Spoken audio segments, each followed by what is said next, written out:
Toppers तो आज हम लोग 2027 का मेन चैप्टर शुरू कर रहे हैं चैप्टर 1 से। और चैप्टर 1 में क्या क्या इंपॉर्टेंट है जो बिहार बोर्ड में पूछेगा और सीबीएसई में जो मेन है वही बताया जा रहा है, और उसके बाद से इसका सॉल्यूशन भी हम देंगे। सबसे पहले 2027 पे फोकस कर रहे हैं और 2027 में मार्क्स हम लोग को लाना है 100 में 100 मार्क्स। अब 100 में 100 मार्क्स लाने के लिए क्या करना होगा? पहले तो सबसे पहले मैथ का लेक्चर पूरा पढ़ना होगा, पूरा लेक्चर पढ़ना होगा, ठीक है। उसके बाद एमसीक्यू जरूर बनाना होगा, क्योंकि 50 नंबर यहाँ से आता है, 50 नंबर यहाँ से आता है 100 नंबर 100 में डालने के लिए।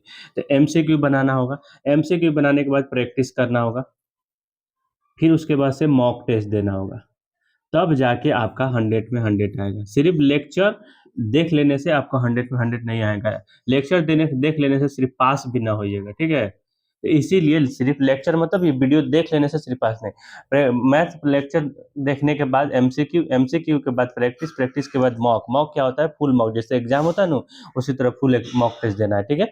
तो ये सारी चीजें होगी। अब सबसे पहले इसमें देखते हैं, पहले लेसन नंबर 1 में सबसे इंपॉर्टेंट क्या होता है? एलसीएम और एचसीएफ निकालना, ठीक है। एलसीएम और एचसीएफ निकालना 2 मार्क्स का आता है। तो इसमें कुछ भारी बात नहीं, जैसे मान लीजिए एग्जाम में बिहार बोर्ड में ज्यादातर क्वेश्चन, जैसे मान लीजिए ये 2 है,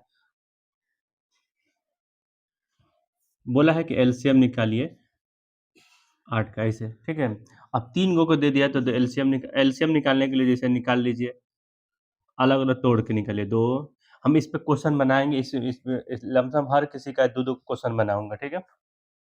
उसके बाद सिद्ध कीजिए कि √5 एक √3 या 2 √3, 2 + 2 √3 एक अपरिमेय संख्या है। तो अगर एक सिद्ध कर लीजिएगा तो बाकी चीजें, सारी चीजें सही हो जाएगा, ठीक है। ये आता है 3 नंबर या 5 नंबर में। और अपरिमेय संख्या जो रूट से ना निकले उसे कहते हैं अपरिमेय संख्या, ठीक है।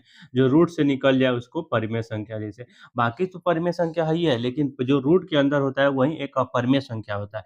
लेकिन फिर भी उसमें एक और कंडीशन होता है कि जो रूट से ना निकले, जैसे रूट से ये निकल जाएगा 4, 4 क्या होता है? परिमेय संख्या, ठीक है।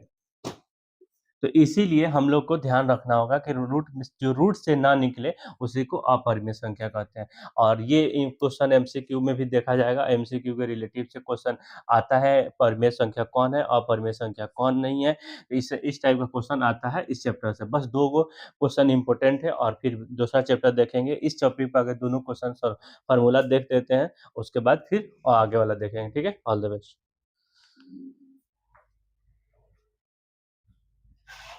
अरे